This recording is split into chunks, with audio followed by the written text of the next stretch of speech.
When is the last time you gave up a little control?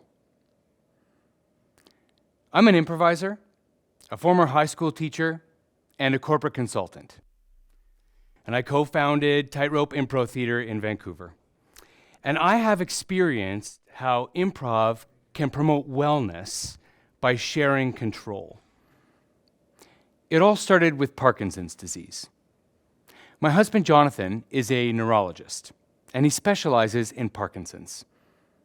So we were inspired to start an improv program with his patients that allowed them to connect and cope with their diagnosis. Over a few workshops, I taught folks how to improvise.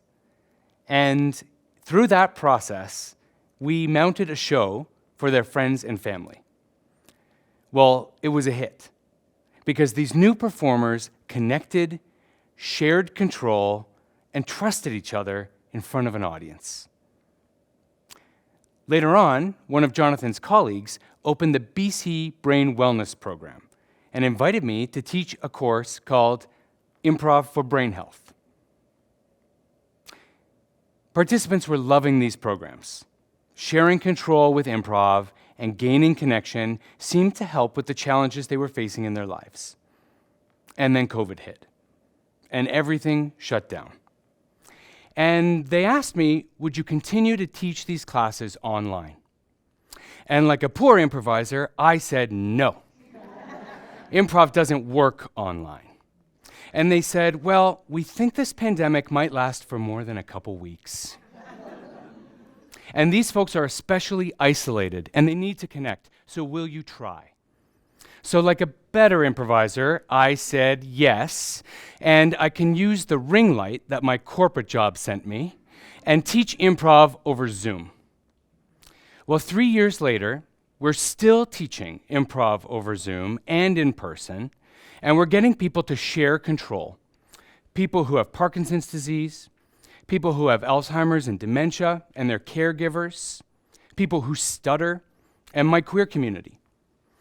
Also, we're giving workshops for leaders and workplaces and organizations. And so we named the department Improv for Work and Wellness. I'm still in touch with some of those participants that were in that first Improv for Parkinson's class, and they've become my collaborators and friends. And at the end of this month, we are going to Barcelona to present a poster on the Improv for Parkinson's program and do a performance at the World Parkinson's Congress. Wow. So, what's happening here? And how can it benefit you? It's about sharing control. When improv invites you to share control, it can cause great connection and improve wellness. Sharing control is at the heart of improv. It allows you to accept others' ideas and collaborate. So whenever I teach an improv workshop or lead a corporate session, I start by creating a brave space, because sharing control brings up fear. So we've got to invite people to be brave. There are 3 pillars of this brave space that I want to share with you. Seeking positivity, welcoming mistakes, and inspiring your partner. They all counter a fear behavior. Seeking positivity. When you give up control, fear will cause you to focus on the negative. Why it doesn't feel good, where the bottleneck is, or who the problem is. When we focus on the positive, we can navigate that fear. We used to call this be positive, but then we realized that was toxic positivity, because life isn't always positive. And so it's not fair to just say be positive. But you can seek positivity. You can look for what's good. You can think about what you're learning. You can think about the goal. And you can find things that help to build that positive feeling. When I was a high school teacher, I noticed that my students would form relationships in 2 ways, positive and negative. Positive relationships were formed based on collaboration, shared sense of humor, or mutual interests. Negative friendships were formed on exclusion or a mutual dislike for something. And these positive friendships, I noticed, would build character and would build leadership in students. And the negative friendships would build more exclusion, meanness, sometimes bullying, and generally not have success in school. So I encouraged my students to connect through positivity. When we seek positivity, we can find the good. When you share control, and when I share control, and the fear creeps up, sometimes I declare, "This is great." And then I have to figure out why the heck it's great.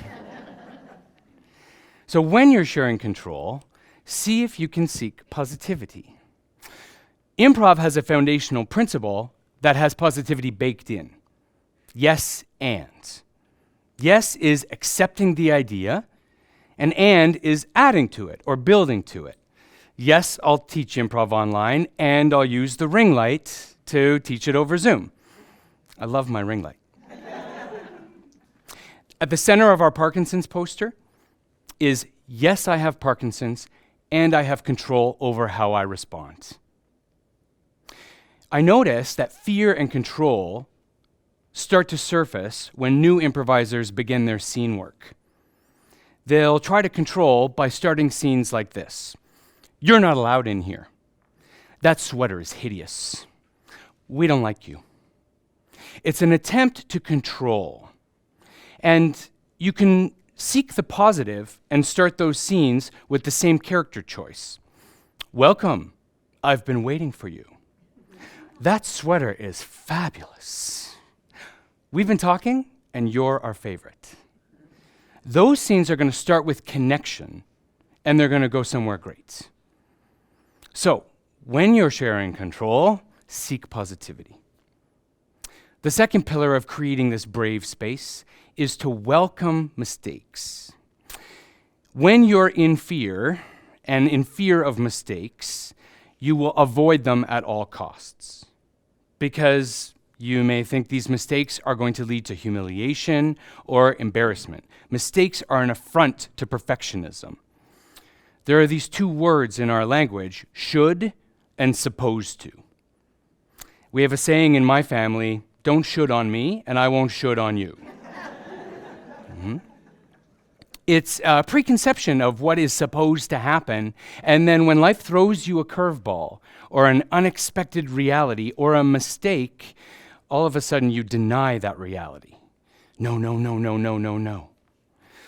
A mistake happened to me a couple weeks ago. I was getting ready in the morning to drive Jonathan to work, and I was making a coffee. And he comes into the kitchen, and the edge of my spoon caught the coffee cup and pulled it over. And coffee sprayed onto the cupboard, onto Jonathan's freshly ironed shirt and pants, and onto our white dog, Kai. We looked at each other. He sighed. I said, "I'm so sorry." He didn't say a word. He went into the bedroom and changed his clothes. I wet a cloth and started blotting the dog. 10 minutes later, we were in the car on the way to work, and I had a new coffee. I achieved level 1 of welcoming mistakes. I didn't swear. I didn't get mad at him for crowding me at the coffee maker, and I didn't get mad at myself. We accepted the reality, and we moved on.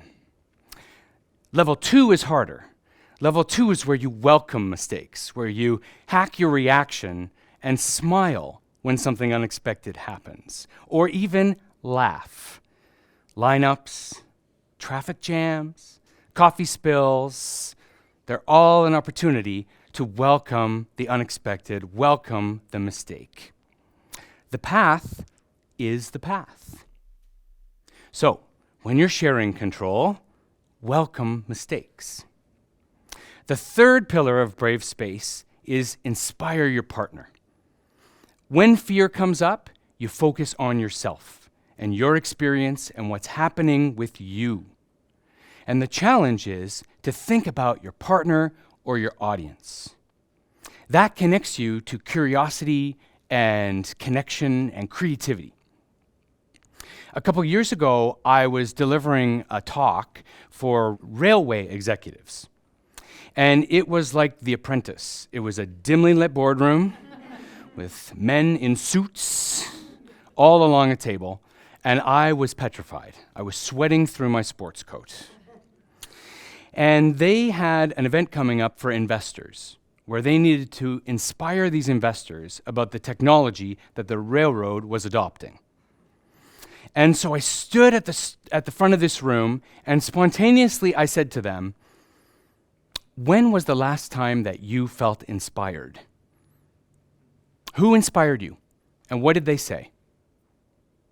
And they all went like this. They looked up, and then they looked back at me. And I had never won over a room so quickly. And I was able to use that memory they recalled and plug that into the task at hand to inspire these investors. It was different from my usual beginning, where I would talk all about myself and my background and my company and the nature of inspiration. But the nerves caused me to connect with them and make it about them. That focus changed everything. So when I'm coaching public speakers and they're dealing with nerves, I coach them to not fight the nerves. If you're shaking, if you're sweating, if you're turning red, it's about you. It's what's happening in your body, and it's okay. If you fight it, it will get worse.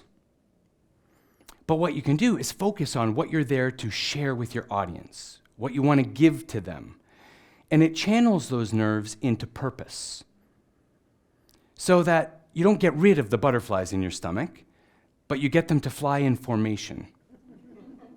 By taking that focus off of you, you can put it onto what you'd like to do and that connection that you want to make.